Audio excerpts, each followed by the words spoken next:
prétends qu'il était faux maintenant que tout le monde croit qu'il était vrai. Ben, c'est pourtant vrai. Mais qu'est-ce qui est vrai, que tout le monde croit qu'il était vrai? Mais non, c'est pourtant vrai qu'il était faux. Tu mens, tu mens, tu mens. Il ment.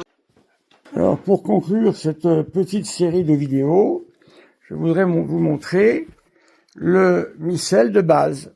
Voilà. Le Missale Romanum. Le voilà.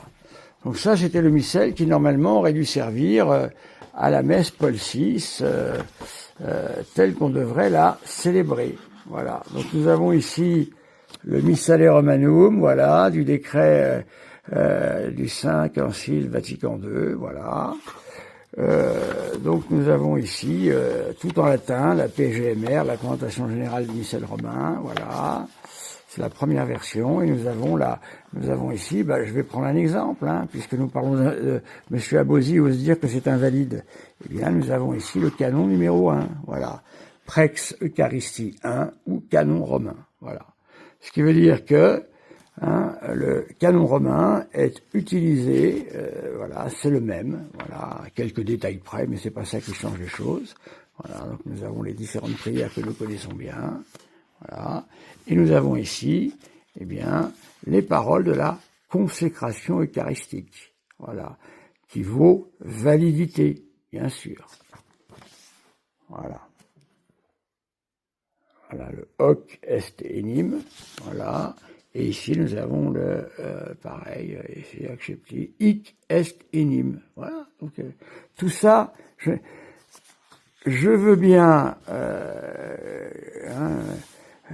j'offre un beau cadeau au célévacantiste qui me dit, je vais vous démontrer que, avec ce missel de Paul VI, que la messe du rite, faut dire rite de Paul VI, faut s'y habituer, que le rite de Paul VI est invalide, voilà, et produit une messe qui n'en est pas une. Voilà, je mets au défi n'importe quel célévacantiste de venir nous expliquer ça. Voilà, puisque Monsieur l'abbé Salnave nous fait l'honneur des commentaires sur sa chaîne, eh bien, je lui propose de venir m'expliquer, missel en main, comment ce missel est invalide.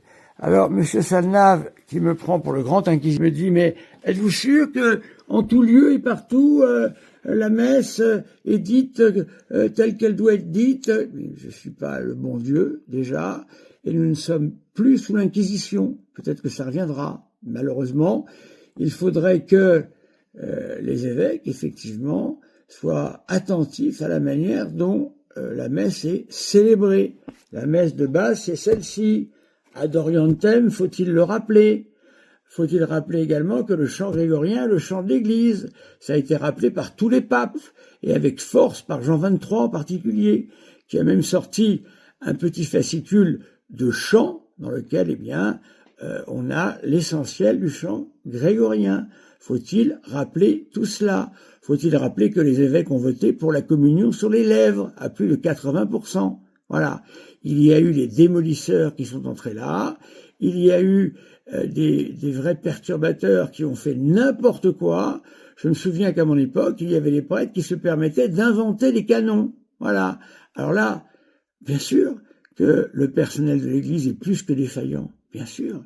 Mais n'attaquez pas la messe selon ce que le Concile Vatican II a désiré.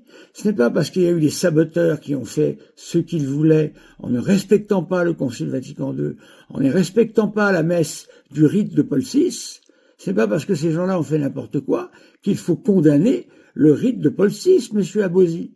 Voilà. Et personne n'est obligé d'aller au rite de Paul VI. Il y a également dans l'Église le rite latine, le rite de Saint Pie V, qui est tout de même célébré à un certain nombre d'endroits. Nous verrons comment Léon XIV agit sur cette question qui semble l'occuper. Voilà.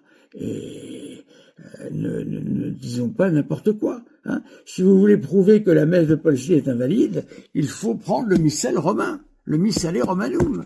Voilà.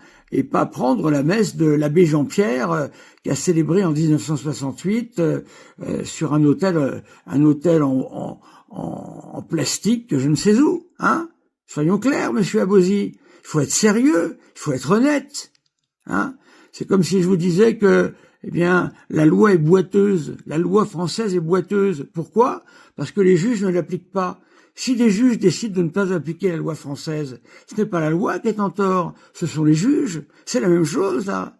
Si il y a des messes où c'est la catastrophe, c'est pas la faute du missel, c'est pas la faute du Concile Vatican II, c'est la faute de l'abbé qui ne célèbre pas comme il doit célébrer. Et la faute des autorités qui n'agissent pas, bien sûr. Voilà, monsieur Abosi.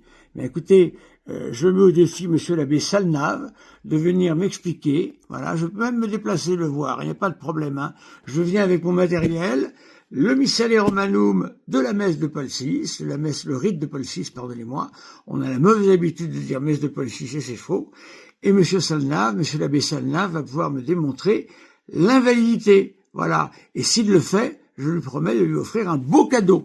Voilà, je vous assure, un très beau cadeau, hein, il ne le regrettera pas. Hein. Mais comme il n'y arrivera pas, je ne risque rien. Merci mes amis.